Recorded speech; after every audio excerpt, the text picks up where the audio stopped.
बच्चों। तो देखिए, आज मैं आपको physics class 11th unit 5th के अंतर्गत घूर्णन गतिज ऊर्जा किसे कहते हैं तथा इसके लिए सूत्र स्थापित कीजिए, उसके बारे में बताऊंगा कि घूर्णन गतिज ऊर्जा क्या होती है। तो देखिए, अभी तक आपने गतिज ऊर्जा पढ़ी है कि किसी वस्तु में उसकी गति के कारण जो ऊर्जा होती है उसको गतिज ऊर्जा कहते हैं। अभी तक हमारी जो गति हो रही थी वो एक रेखा में होती थी, एक दिशा में होती थी। जैसे कोई वाहन से जा रहा है तो वाहन एक बिंदु से दूसरे बिंदु तक एक रेखा में गति करता था, इसलिए वो हमारी रैखिक गतिज ऊर्जा होती थी। यहाँ पर हम घूर्णन गतिज ऊर्जा पढ़ रहे हैं। तो इसमें कोई वस्तु घूर्णन गति करेगी तो किसी वस्तु में उसकी घूर्णन गति के कारण जो ऊर्जा होती है उसे घूर्णन गतिज ऊर्जा कहते हैं। जैसे पंखे की जो गति होती है, उसमें जो पंखे की पंखड़ी होती है वो कैसे गति करती हैं? घूर्णन गति करती हैं। तो किसी वस्तु में उसकी घूर्णन गति के कारण जो ऊर्जा होती है उसे हम उसकी घूर्णन गतिज ऊर्जा कहते हैं। तो हमारा आज का यही क्वेश्चन है कि घूर्णन गतिज ऊर्जा किसे कहते हैं तथा इसके लिए सूत्र स्थापित कीजिए। तो देखिए, पहले मैं घूर्णन गतिज ऊर्जा लिख रहा हूँ। किसी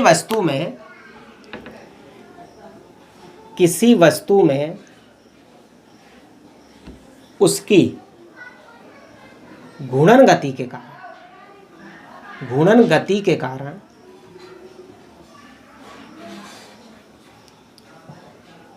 जो ऊर्जा होती है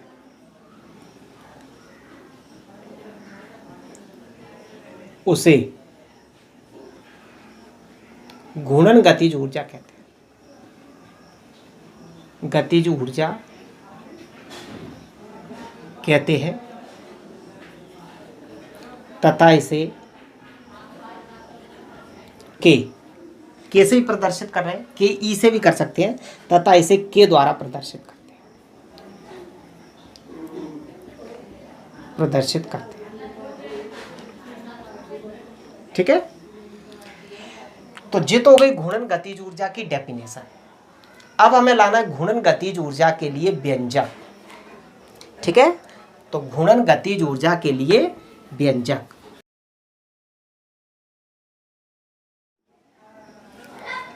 तो चित्र हम वैसे ही बना ले रहे हैं। मान लीजिए जे एक्स वाई कोई अक्ष है, इसके परितः कोई पिंड घूर्णन गति कर रहा है। जे मान लीजिएगा कि कोई पिंड है, बहुत सारे छोटे छोटे कणों से मिलकर बना है। कोई पहला कण है जिसका द्रव्यमान m1 घूर्णन अक्ष से दूरी r1, दूसरा कण जिसका द्रव्यमान m2 घूर्णन अक्ष से दूरी r2, तीसरा कण है जिसका द्रव्यमान m3 घूर्णन अक्ष से दूरी r3, और जो कोई आखिरी कण है जिसका द्रव्यमान mn और घूर्णन अक्ष से दूरी rn। जो बहुत सारे कणों से मिलकर बना है। तो हमें इस पिंड की घूर्णन गतिज ऊर्जा ज्ञात करनी है। तो घूर्णन गतिज ऊर्जा हम कैसे ज्ञात करेंगे? पहले हम एक कण की घूर्णन गतिज ऊर्जा निकाल लें, फिर दूसरे कण की घूर्णन गतिज ऊर्जा निकाल लें। इस तरह हम सभी कणों की घूर्णन गतिज ऊर्जा निकाल लेंगे और उन सभी कणों की घूर्णन गतिज ऊर्जा को जोड़ देते हैं तो पूरे पिंड की घूर्णन गतिज ऊर्जा ज्ञात हो जाएगी। ठीक है। तो इसी बात को मैं लिख रहा हूं। माना कोई पिंड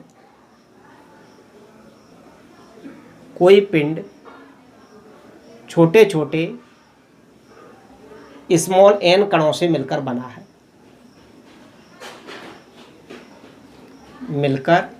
बना है, जिनके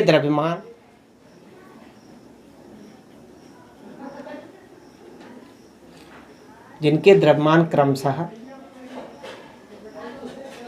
m1, m2, m3 mn तथा घूर्णन अक्ष से दूरियां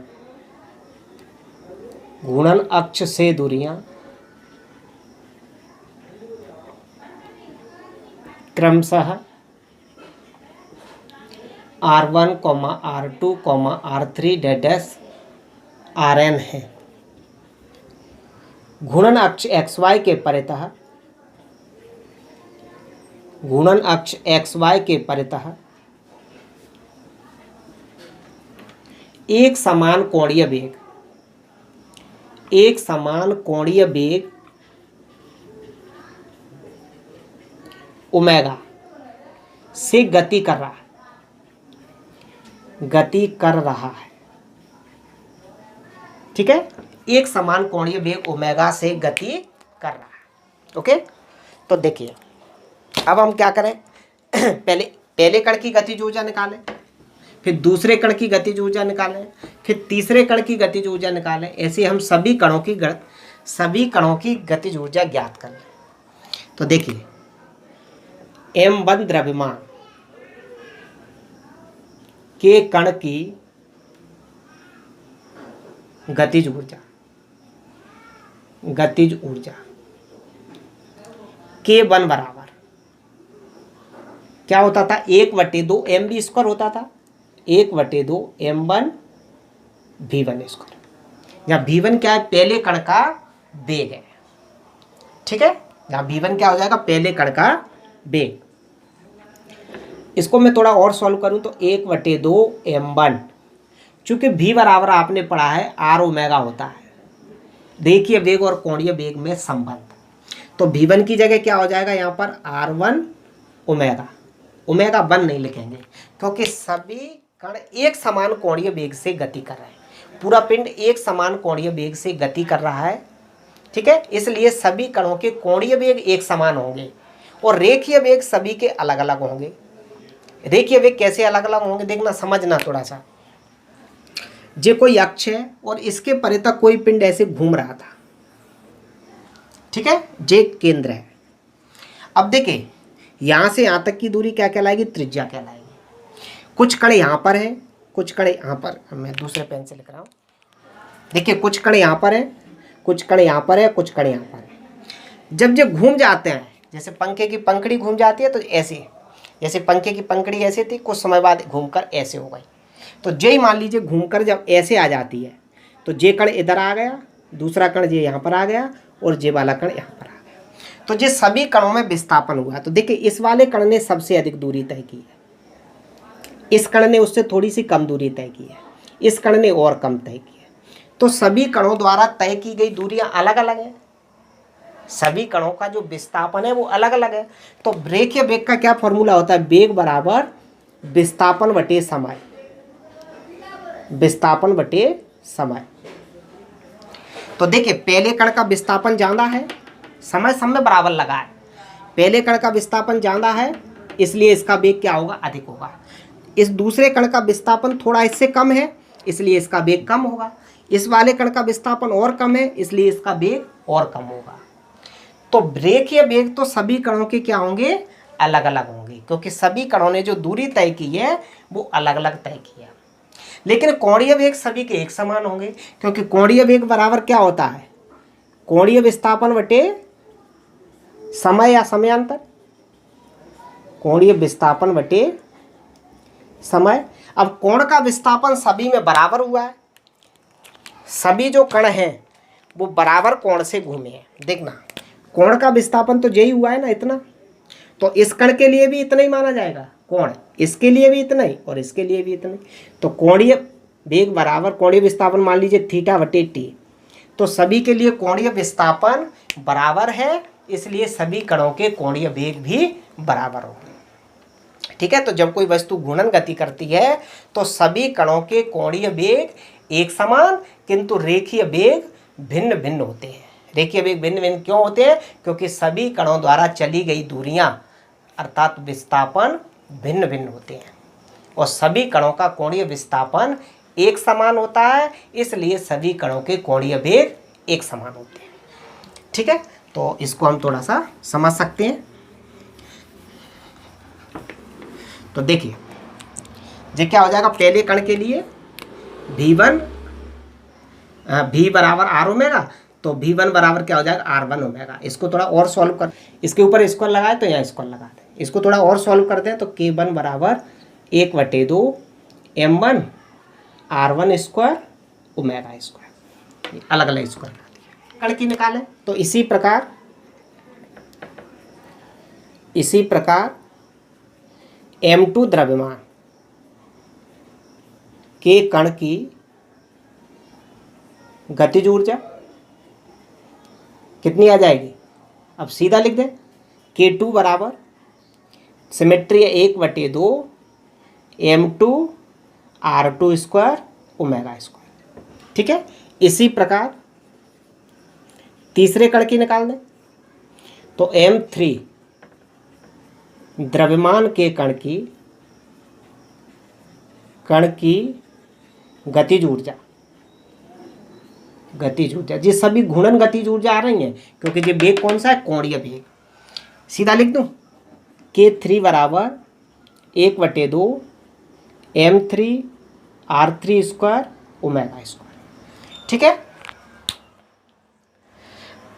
तो अब क्या करेंगे, अगले कण की निकालेंगे। ऐसे तो बहुत सारे कण हैं, तो बीच में हम क्या कर देंगे, 3 या 4 लाइन डैश डैश कर देंगे। तो इसका मतलब बाकी सभी कणों की जो गतिज ऊर्जा है वो हमने इस जगह पर निकाल दी है। ये हम 3-4 लाइन यहाँ पर डैश डैश कर दे रहे हैं। इसका मतलब सभी कणों की गतिज ऊर्जा हमने इसमें निकाल दी। अब लास्ट वाले कण की निकालने, तो इसी प्रकार mn द्रव्यमान के कण की गतिज ऊर्जा क्या आ जाएगी, Kn बराबर 1/2 mn Rn² ओमेगा स्क्वायर। तो सभी कणों की गतिज ऊर्जा निकाल दी हमने।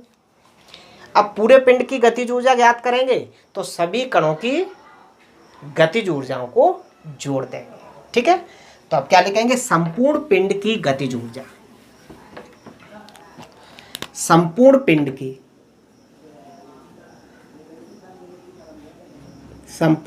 की गतिज ऊर्जा,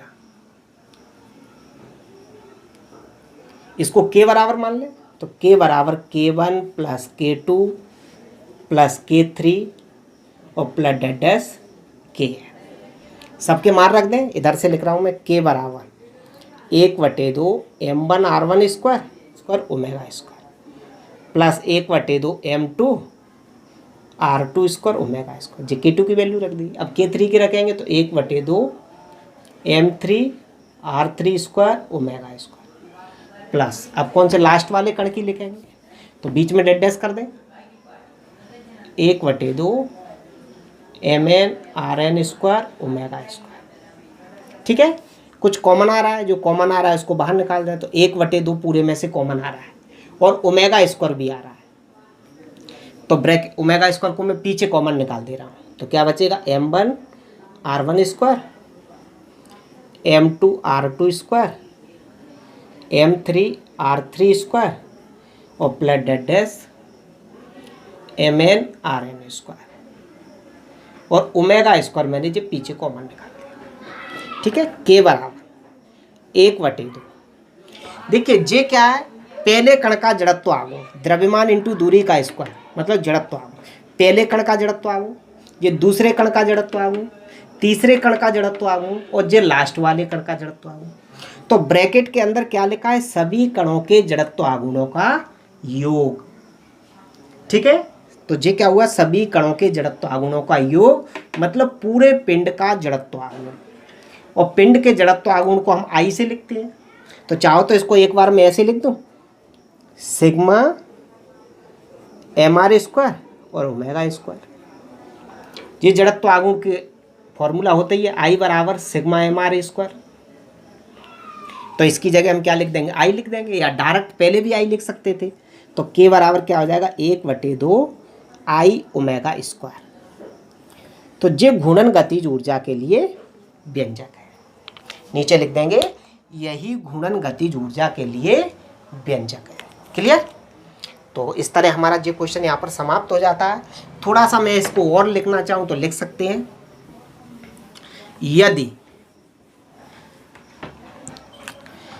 यदि ओमेगा बराबर 1, यानी कि जो पिंड एक समान कोणीय वेग से गति कर रहा है उसका कोणीय वेग कितना है, एकांक, यानी एकांक रेडियन प्रति सेकंड। जब वैल्यू इसमें रख देंगे तब क्या आ जाएगा, K बराबर 1/2 I और ओमेगा की वैल्यू K बराबर 1/2 I, त्रिज्या गुणा कर दें तो 2K बराबर I या I बराबर 2K। ठीक है, इसको हम क्या बोल सकते हैं, जड़त्व आघूर्ण बराबर 2 गुणित घूर्णन गतिज ऊर्जा, ऐसा भी लिख सकते हैं।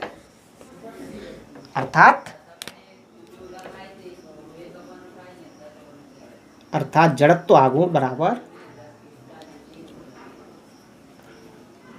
बराबर 2 गुणित घूर्णन गतिज ऊर्जा।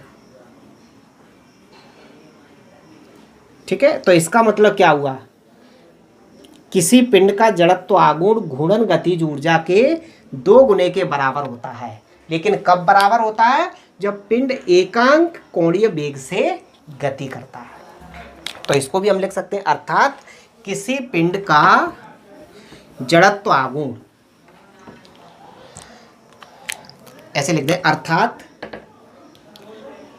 एकांक कोणीय वेग,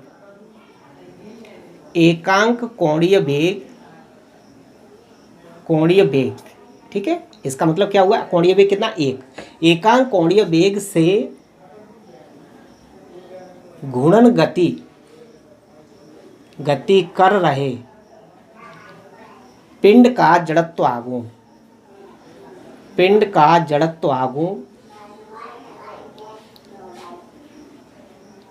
आघूर्ण घूर्णन गतिज ऊर्जा के 2 गुने के बराबर होता है, 2 गुने के बराबर होता है। ठीक है, तो इस तरह हमारा क्वेश्चन यहाँ पर समाप्त होता है। ओके, अब आता है हमारा अगला प्रश्न, बल आघूर्ण तथा जड़त्व आघूर्ण में संबंध स्थापित कीजिए। बल आघूर्ण मतलब टाउ और जड़त्व आघूर्ण मतलब आई। तो टाउ और आई में संबंध स्थापित कीजिए। ठीक है, तो चित्र हमें वही बनाना है जो आपको दिखाई दे रहा है, हर बार यही चित्र बना रहे हैं। ठीक है, तो क्या लिखेंगे, माना कोई पिंड छोटे छोटे स्मॉल n कणों से मिलकर बना है, जिनके द्रव्यमान m1, m2, m3 dash mn तथा घूर्णन अक्ष से दूरियां r1, r2, r3 dash rn है। ठीक है, चित्र आप देख रहे हैं। चलिए, माना कोई पिंड छोटे छोटे स्मॉल n कणों से मिलकर बना है,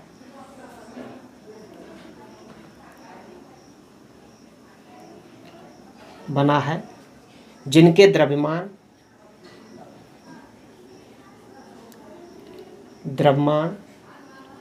m1, m2, m3 dash mn तथा घूर्णन अक्ष से दूरियां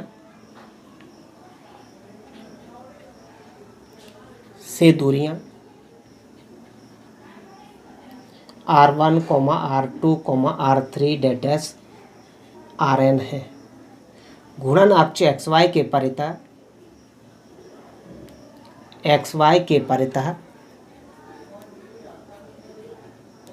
घूर्णन गति कर रहा है।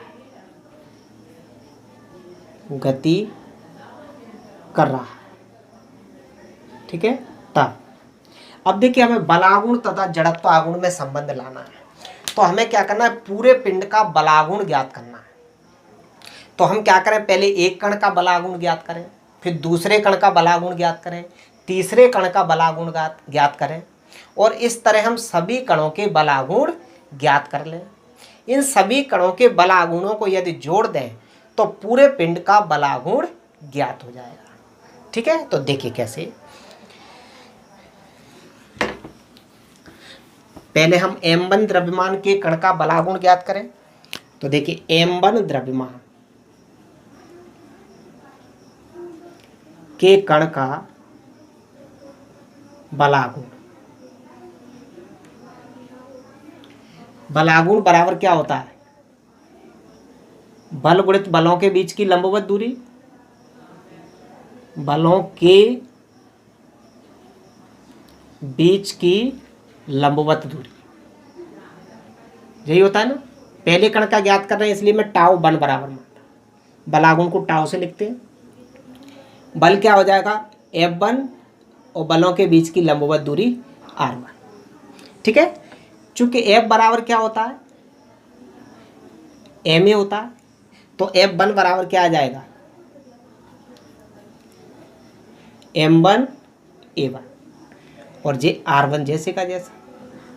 जहाँ ए क्या है, जब वो पिंड एक समान वेग से गति कर रहा है। अभी मैंने आपको बताया था कि जब कोई पिंड एक समान वेग से किसी अक्ष के परे तक घूर्णन गति करता है तो सभी कणों के रेखीय वेग भिन्न भिन्न होते हैं तथा कोणीय वेग एक समान होते हैं। ठीक है, जब रेखीय वेग भिन्न भिन्न होंगे तो उनके रेखीय त्वरण भी भिन्न भिन्न होंगे। क्लियर, जब उनके रेखीय वेग भिन्न भिन्न होते हैं तो उनके रेखीय त्वरण भी भिन्न भिन्न होते हैं। ठीक है, तो जी क्या है, पहले कण का रेखीय त्वरण और ए बराबर होता है, आपने पढ़ा था, मैंने पढ़ाया था आर एल्फा। तो ए तो होता है क्या, रेखीय त्वरण, और एल्फा होता है कोणीय त्वरण। जब कोणीय वेग सभी कणों के एक समान होंगे तो कोणीय त्वरण भी एक समान होंगे। ठीक है, तो पहले कण के लिए यदि A1 बराबर निकालेंगे तो क्या आएगा, R1 एल्फा। एल्फा 1 नहीं आएगा क्योंकि सभी कणों के कोणीय त्वरण एक समान होंगे और रेखीय त्वरण सभी कणों के अलग अलग होंगे। क्यों अलग अलग होंगे, क्योंकि सभी कणों की घूर्णन अक्ष से दूरियां अलग अलग है, क्योंकि R1 का मान अलग होगा हर कण के लिए, जो दूरियां अलग अलग है, इसलिए क्या होगा, रेखीय त्वरण अलग अलग आएंगे। तो देखिए टाउ 1 बराबर M1 A1 की जगह क्या हो जाएगा, R1 एल्फा और JR1 जैसे का। ये ध्यान रखना, इनको साइड से लिख लेना। या टाउ 1 बराबर, देखिए M1 R1 का R1 से गुणा होगा तो R1 स्क्वायर और एल्फा। ठीक है, जहाँ एल्फा क्या चीज़ है, कोणीय त्वरण। जहाँ एल्फा कोणीय त्वरण है पूरे पिंड का, कोणीय त्वरण, और ए क्या था, रेखीय त्वरण। ठीक, चलिए अब क्या करें, हम जो तो पहले कण का निकाला, अब दूसरे का निकालेंगे। तो इसी प्रकार, अब बिल्कुल सिमेट्री है, एक जैसा ही हो जाएगा। इसी प्रकार M2 द्रव्यमान के कण का बलागुण क्या हो जाएगा, टाउ 2 बराबर M2 R2 square alpha, M2 R2 square alpha. तीसरे का निकालें तो इसी प्रकार आप समझ गए होंगे, M3 द्रव्यमान के कण का बलागुण क्या बन जाएगा, टाउ 3 बराबर M3 R3 स्क्वायर एल्फा। अब बाकी कणों का निकालने के लिए क्या कर देंगे, हम 3 लाइन डेड डैश कर देंगे। इसका मतलब ढेर सारे कणों का जो बलागुण हमने इस जगह पर निकाल दिया है। ठीक है, डेड डैश आपको करना ही है 3-4 लाइन। ठीक है, अब कंजूसी नहीं कर जाना। ठीक, अब क्या करेंगे, लास्ट वाले कण का निकालेंगे। तो क्या लिखेंगे, Mn द्रव्यमान के कण का बलागुण। इसी प्रकार Mn द्रव्यमान के कण का बलागुण,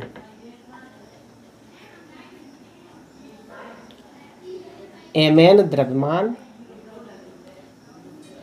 के कण का बलागुण क्या बन जाएगा, टाउ n बराबर, देखिए Mn Rn स्क्वायर एल्फा। ठीक है, अब क्या कर देंगे, सभी कणों के बलागुणों को जोड़ देंगे तो पूरे पिंड का बलागुण आ जाएगा। तो लिखेंगे अब संपूर्ण पिंड का, एक मिनट, संपूर्ण पिंड का बलागुण, इसको टाउ बराबर मान लें। तो टाउ बराबर tau 1 plus tau 2 plus tau 3 plus dead dash tau n, सबकी वैल्यू रख दें। तो देखिए टाउ बराबर, इसकी वैल्यू कितनी आई थी, M1 R1 स्क्वायर एल्फा, इसकी value M2 R2 square alpha, tau 3 की value M3 R3 square alpha, plus tau n की वैल्यू Mn Rn² एल्फा। देखिए पूरे में से एल्फा कॉमन आ रहा है राइट साइड में, तो क्या आ जाएगा, टाउ बराबर एल्फा में पीछे कॉमन निकाल रहा हूं, तो क्या बचेगा, m1r1² plus m2r2² plus m3r3² और प्लस डैश mn/rn²। ये एल्फा हमने पीछे कॉमन निकाल दो। अब देखिए टाउ बराबर, ये ब्रैकेट के अंदर क्या लिखा होगा, ये पहले कण का जड़त्व आगुण, ये दूसरे कण का जड़त्व आगुण, ये तीसरे कण का जड़त्व आगुण, ये आखिरी कण का जड़त्व आगुण, क्योंकि जड़त्व आगुण क्या होता है, द्रव्यमान इंटू दूरी का स्क्वायर। तो अंदर ब्रैकेट के लिखा है सभी कणों के जड़त्व आगुणों का योग, यानी इसको हम ऐसे लिख सकते हैं सिग्मा mr² और जे अल्फा जैसे का जैसे, ठीक है, सभी कणों के जड़त्व आगुणों का योग, या सीधे इसकी जगह ही हम आई लिख सकते थे, तो क्या आ जाएगा, टाउ बराबर, जे किसकी वैल्यू होती है, आई की वैल्यू होती है एल्फा, यहाँ लिख देना, चूंकि आई बराबर क्या होता है, सिग्मा mr²। तो यही हमारा बल आगुण और जड़त्व आगुण में संबंध होता है। टाउ क्या है, बल आगुण, आई जड़त्व आगुण और एल्फा कोणीय त्वरण। तो नीचे लिख देंगे यही बल आगुण तथा जड़त्व आगुण में अवेष्ट संबंध है। तो इस तरह हमारा जी क्वेश्चन यहाँ पर समाप्त।